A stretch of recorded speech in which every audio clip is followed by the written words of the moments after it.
भागवती जी कहते हैं कि जब भी आप खाना खाएं तो हर समय ये बात का ध्यान रखें, हर समय, कि दो ऐसी विरुद्ध वस्तुएं एक साथ ना खाएं जिनका गुण और स्वभाव एक दूसरे के विपरीत है। दो विरुद्ध वस्तुएं एक साथ कभी भी ना खाएं, ये है सीधा सीधा सूत्र। अब आप कहेंगे हमें पता नहीं विरुद्ध वस्तुएं क्या हैं। मैं कुछ विरुद्ध वस्तुओं की सूची बता देता हूं। डिटेल सूची तो भागवती जी ने बताई है। 103 वस्तुएं हैं जो एक दूसरे के एकदम खिलाफ हैं। 103 वस्तुएं। जैसे सबसे पहली वस्तु उन्होंने बोली है प्याज और दूध, दोनों एक दूसरे के जानी दुश्मन हैं। दूध और प्याज साथ में खाया तो 20 बीमारियां आने ही वाली हैं। सबसे ज्यादा बीमारियां आएंगी त्वचा की।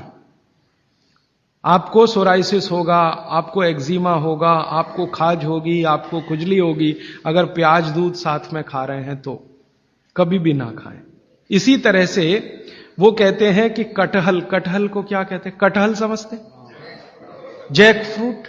दूध और जैक फ्रूट कभी ना खाएं, दोनों एक दूसरे के जानी दुश्मन।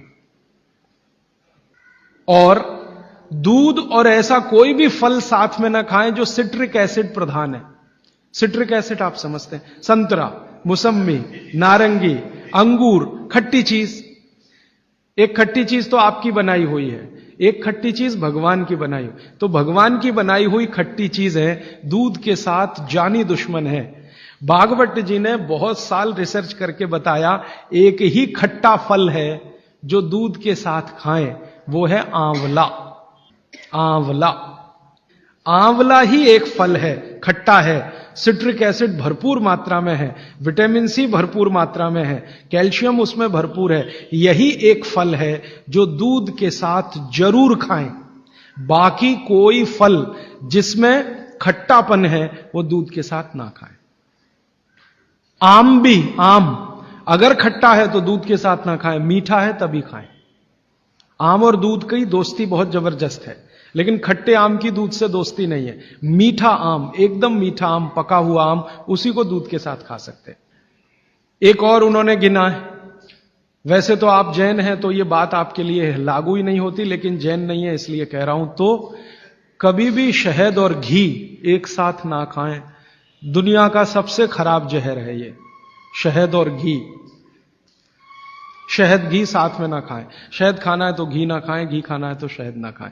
इसी तरह से उड़द की दाल और दही गलती से भी साथ में ना खाएं।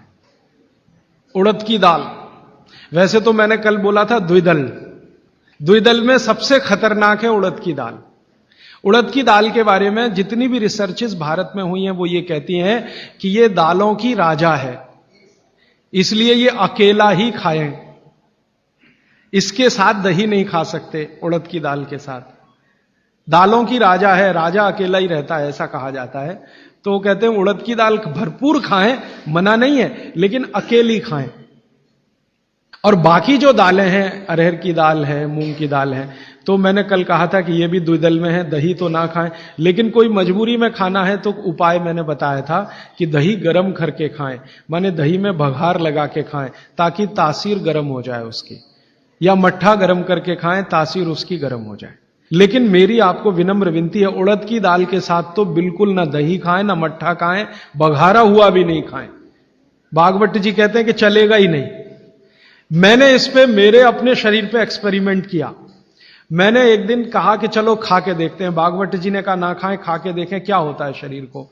तो मैंने खाने से पहले मेरा ब्लड प्रेशर चेक किया, और उड़द की दाल खाने के बाद दही खाया और फिर ब्लड प्रेशर चेक किया, तो मेरा ब्लड प्रेशर 22 से 25% बढ़ा हुआ था। फिर मैंने सोचना शुरू किया कि रोज रोज अगर मैं ये खाने लगूं, उड़द की दाल और दही उड़द की दाल, तो 100% 6-8 महीने में हार्ट अटैक आ ही जाएगा।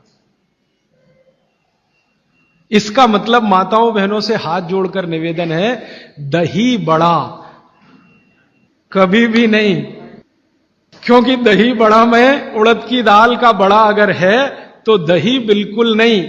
अगर आपको दही बड़ा खाना ही है तो मूंग की दाल का बड़ा है। दही बघार कर या मट्ठा बघार कर आप ले सकते हैं। उड़द की दाल का बड़ा अगर बनाया है तो दही के साथ तो गलती से भी नहीं।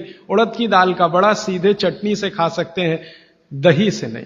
और अगर शादी ब्याह है आपके घर में तो मीनू बनाते समय ध्यान रखें कि मेहमानों को उड़द की दाल का बड़ा और दही ना परोसें, नहीं तो दोहरे पाप के भागीदार बने। आप अपना तो नाश करेंगे या आने वालों का भी नाश करेंगे। और अतिथि देवता है, उसको जहर ना खिलाएं। तो ऐसी एक सूची है। मैंने तो आपको 4-5 चीजें बताई हैं, विस्तार से आप पुस्तक में देख सकते हैं। वो सूची ये कहती है 103 वस्तुओं की, ये चीज इसके साथ ना खाएं, ये चीज इसके साथ ना खाएं। तो भागवत जी कहते हैं 2 विरोधी चीजें साथ में ना खाएं। और वो कहते हैं कि अगर आपने ये सूत्र धारण कर लिया तो जिंदगी भर आप निसंकोच बिना किसी रोग के जीवन बिता सकते।